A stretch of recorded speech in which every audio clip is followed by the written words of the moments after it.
crowd booed loudly, and everyone wondered why he had removed the C mark. When Banda returned to the dugout, he could no longer contain his anger and slammed his glove to the ground. The scene was remembered not as a simple act of jealousy but as a symbol of the failure of the entire operation. Fans and experts alike criticized this as a way to crush the earthquake of a pitcher who was nothing more than an asset to the bullpen, and it became clear within minutes of the start of the game that Roberts' decision had completely backfired. It was as if the team's very spirit was shaken, and there is no doubt that this inconvenient move triggered the tragic turn of events that followed.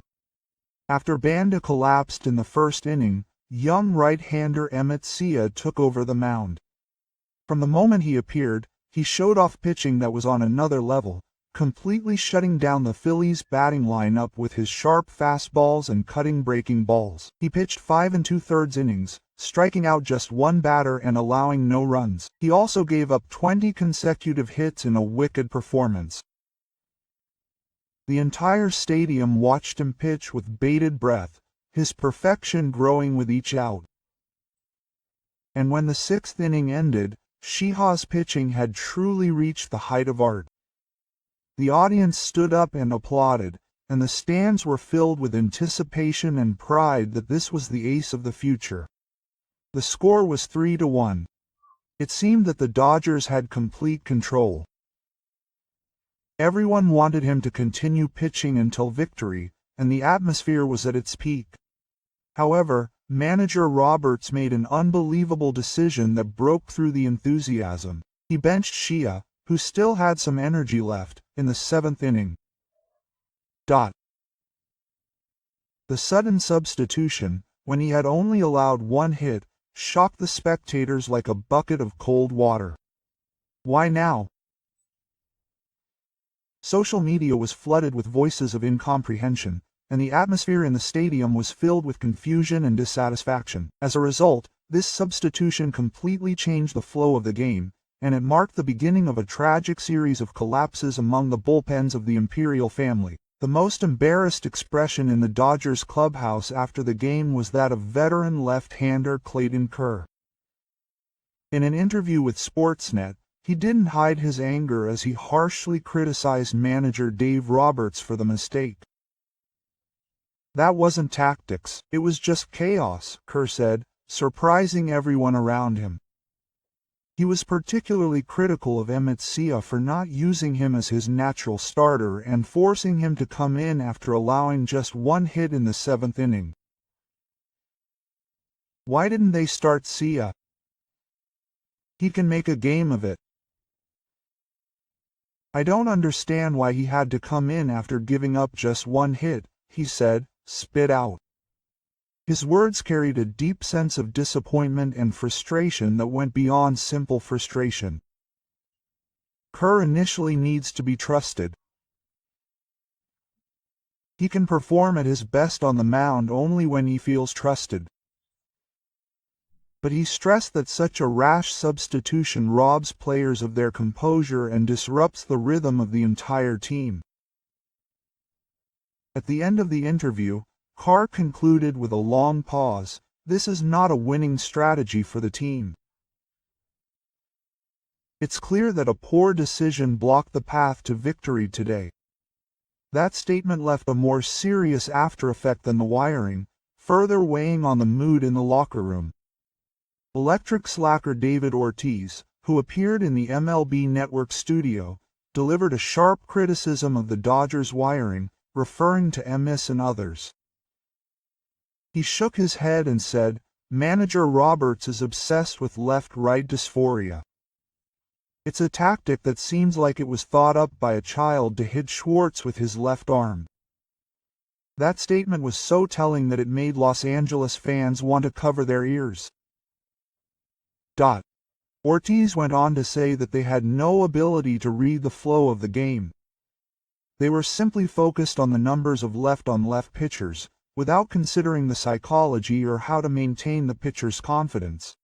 He sardonically pointed out that it was no wonder that the Phillies manager on the bench was trying to hold back his laughter at that moment. He emphasized how the team's overall rhythm was disrupted by the loss of flexibility to adapt to the election. In the end, Ortiz's expression tightened, and all the momentum he had gained in the Giants game was wiped out in this one game. The team can't move forward if he keeps making decisions that instantly waste the momentum they've built up. To be honest, Roberts was not worthy of being entrusted with the Dodgers' future, he said. His remarks caused a stir among fans and commentators, and became a shocking comment that even called into question the manager's spending. The flow of the game changed drastically immediately after Sheihan left the mound. Jack Dreyer, who was brought in by manager Roberts, was only available for a short time, and he was forced into the important position. He came onto the mound in the 7th inning with a runner on second base, and first gave up a run to Stott on a hit to a runner on second base. In his next at-bat, he hit a ball that was caught by the 9th batter Wilson and sent into the stands, giving the team a 2-run comeback. The silence that spread throughout the stands was filled with a sense of despair, as if the game was over. The tragedy on the 8th floor was even more devastating. Mookie Betts had just hit a dramatic solo home run to tie the game in the closing seconds. The entire stadium had come to life again, and the atmosphere was filled with hope that there was still hope. At that moment, Alex Bethia took the mound. However, those hopes were instantly dashed. The ball Bethia threw was hit by a powerful swing from Bryce Harper and flew straight into the right field stands.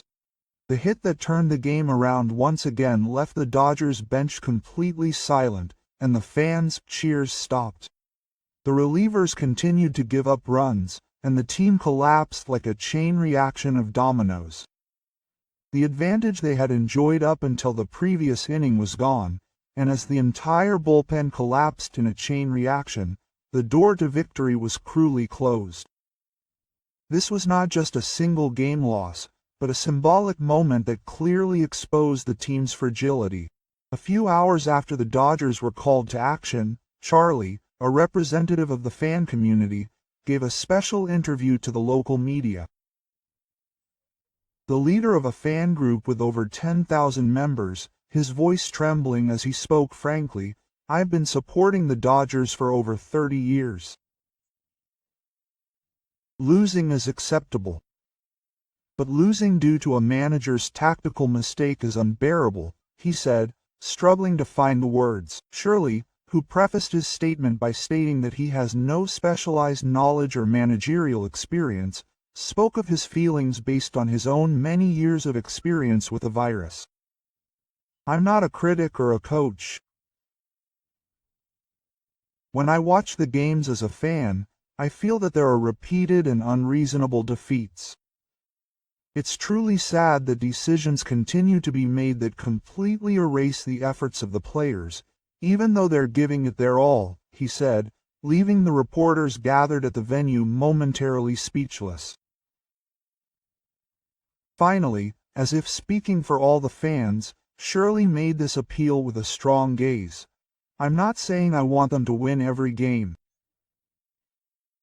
I just want them to stop making defeats that betray the trust of the fans.